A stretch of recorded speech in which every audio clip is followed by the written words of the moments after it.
Good morning. এখন বাজে সকাল 11:30। আর এখন আমি রেডি হয়েছি একটু বেরোবো বলে। তো দু জায়গাতে যাওয়ার কথা আছে, কিন্তু সকাল থেকে আবহাওয়াটা খুব খারাপ, বৃষ্টি হচ্ছে।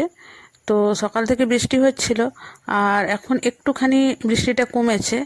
তো এই ফাঁকে একটু বেরোচ্ছি, যদি যাওয়া যায়। তো দেখা যাক কতটা কি কাজ সারতে পারি। আর পুরো যদিও কাজ না সারতে পারি, যতটা পারবো ততটাই করে আসবো। তো চলো তাহলে যাওয়া যাক। তো এখন একটু বৃষ্টিটা কমেছে, আর আমি বাড়ি থেকে বেরিয়ে পড়েছি। তো হেঁটে হেঁটে যাচ্ছি। প্রথমে ব্যাংক অফ ইন্ডিয়াতে যাব। ব্যাংক অফ ইন্ডিয়াতে যে কাজটা আছে ওটা সেরে নিয়ে তারপর ওখান থেকে টোটো ধরবো, ধরে বাজারে যাব। তো দেখা যাক কতটা কি করতে পারি। আর যদি খুব জোরে বৃষ্টি আসে তাহলে ব্যাংক অফ ইন্ডিয়া থেকেই ফিরে আসবো।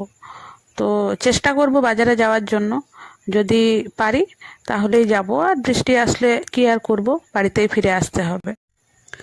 তো প্রথমে আমি ব্যাংক অফ ইন্ডিয়াতে গেলাম, কিন্তু কাজটা আজকে হলো না। তো না হওয়াতে আর কি আর করা যাবে, ওখান থেকেই টোটো ধরে নিলাম। আর এখন বাজারে যাচ্ছি। এখনো পর্যন্ত বৃষ্টি তো আসেনি। তো দেখা যাক, বৃষ্টি আস্তে আস্তে হয়তো বাজারে পৌঁছে যাব। তো কি আর করব, কাজটা যখন হলো না, দেখি বাজারে যাই, ওখানের কাজটা সারতে পারি কিনা, তারপর বাড়ি ফিরবো। তো বাজার থেকে আমি বাড়িতে ফিরে চলে এসেছি। আর আমি টোটো থেকে পাঁচ মাথার মোড়ে নামার পর থেকেই বৃষ্টি শুরু হয়ে গিয়েছিল। তাই শুধুমাত্র বাজারে গিয়ে এই দুটো থ্রি পিস কিনতে পেরেছি, আর কোনো কাজই আজকে করতে পারিনি।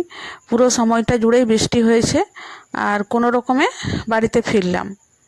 তো কি আর করা যাবে, আরও অনেক কিছু কেনাকাটা করার ছিল, কিন্তু আজকে আর তা করা গেল না। তো এই দুটো থ্রি পিস কিনে নিলাম। আর পুজো চলে আসছে যেহেতু, আর বেশি দেরি করলে আবার সমস্যা আছে। তো সেই কারণে এগুলো কিনে নিয়ে আর বাড়িতে ফিরলাম। আর এর মধ্যে আবার যেতে হবে, বাকি আর যে সমস্ত জিনিস কেনাকাটা করার আছে ওগুলো আবার সেদিন করব। তো আর কি করা যাবে, বৃষ্টিটাও এমন টাইমে এলো। আর আজকের মতো ভিডিওটা এটুকু পর্যন্ত।